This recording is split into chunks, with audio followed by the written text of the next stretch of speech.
Those days, parenting was not as a challenge as it is today. Our parents, our grandparents, nor our great grandparents did not have this challenge in parenting the kids. Today, we are so educated, we know a lot of psychology, but still we feel challenged. It's a big question.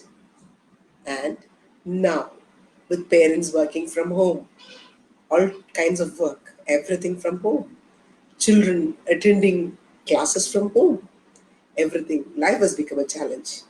How do we handle this now? It is, we are looking at a time when we're going to get back to normal. But is life going to get back to normal as it was prior to March 2020?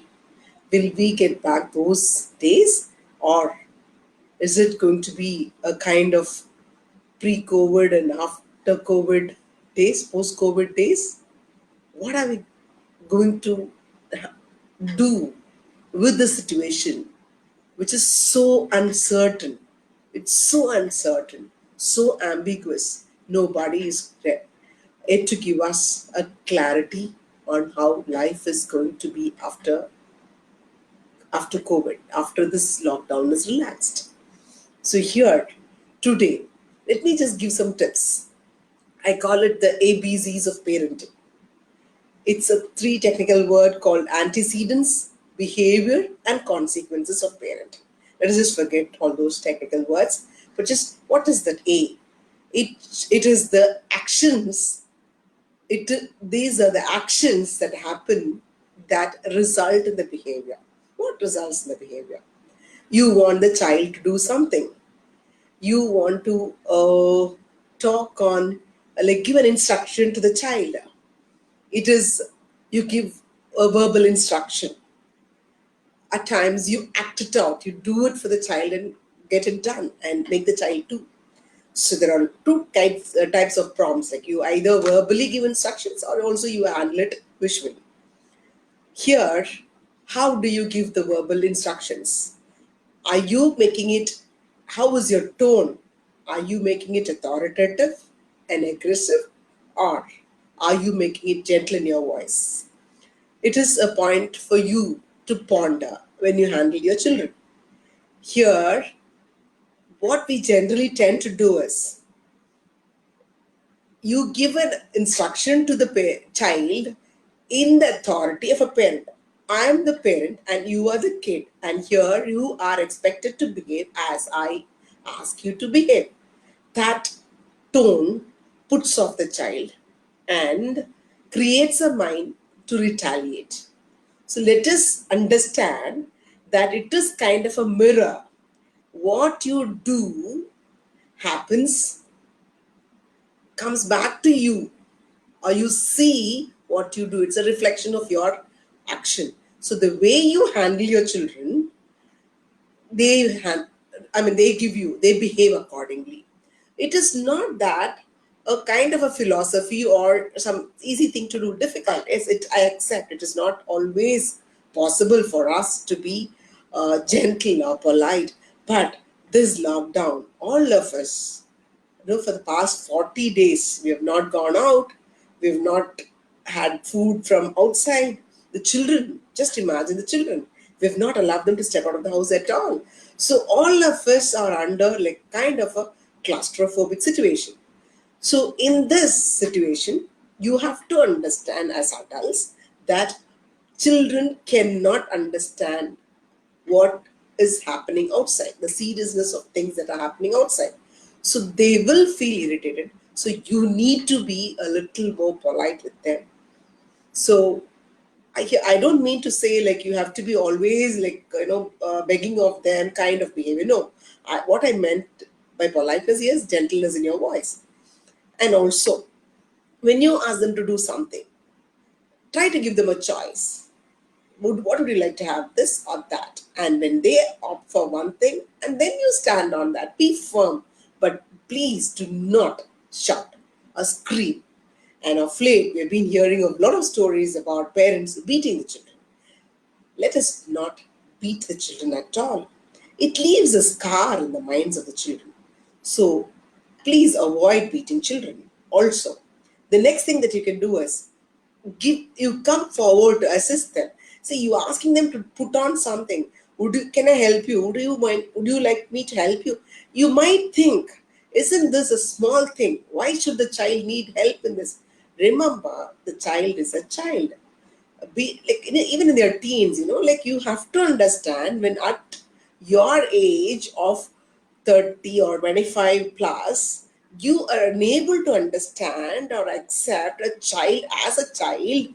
How do you expect the child, which is kind of like, it doesn't have a kind of firm personality or firm attitude. It keeps changing. A mindset keeps changing. They're so playful. So they will be playful. They will not take things seriously. So you have to understand, get down to their level, just offer assistance.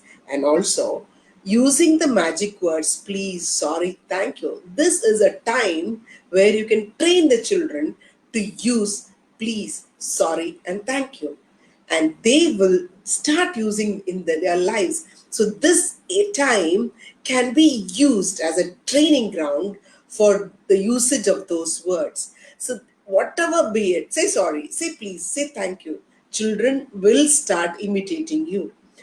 And now, coming to the behavior, having set the scene, either in the negative way or in the positive way. Had you been authoritative, it's going to be negative.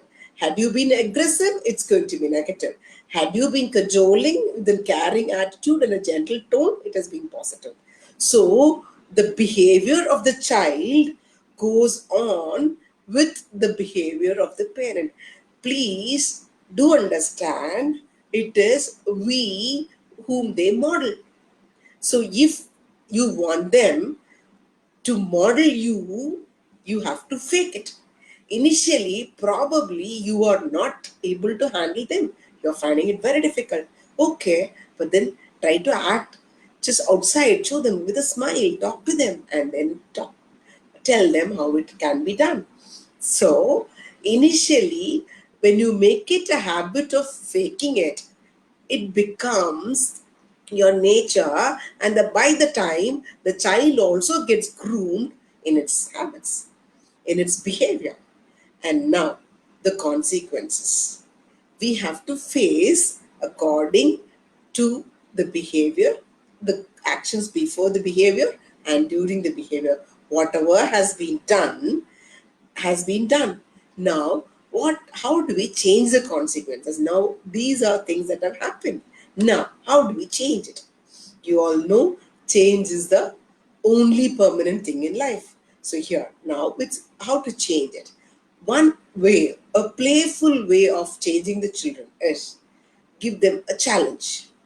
You know how they behave in general, how adamantly they behave in general, and you ask them, like, if you behave, how will, in what way, what kind of behavior from you will your mom like or will I love? Just ask them.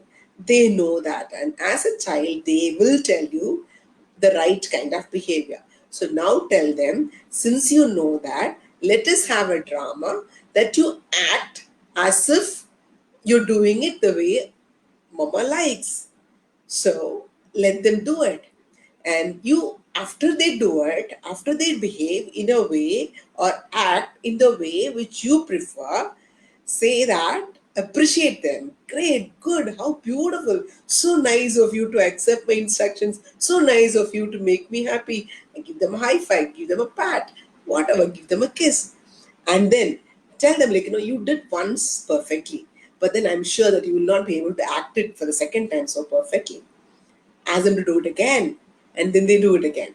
And when they do it again, once again, give them a word of appreciation, give them, encourage them, and then again do it. And once again, when they finish it, they will say, like, you tell them that no, you won't be able to do it. Like, no, once you did it, once you were able to act, but definitely not again.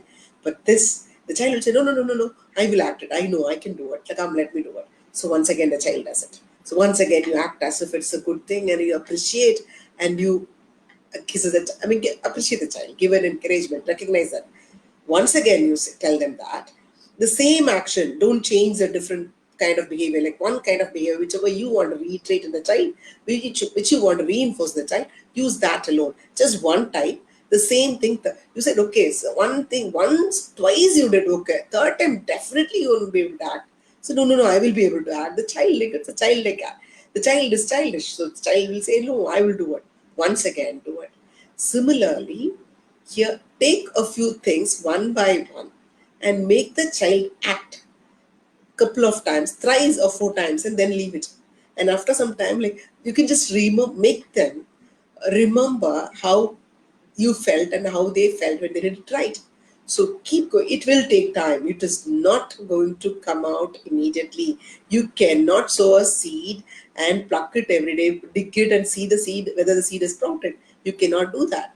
It is going to take a lot of time. It is going to take, you need a lot of patience. You need to keep time.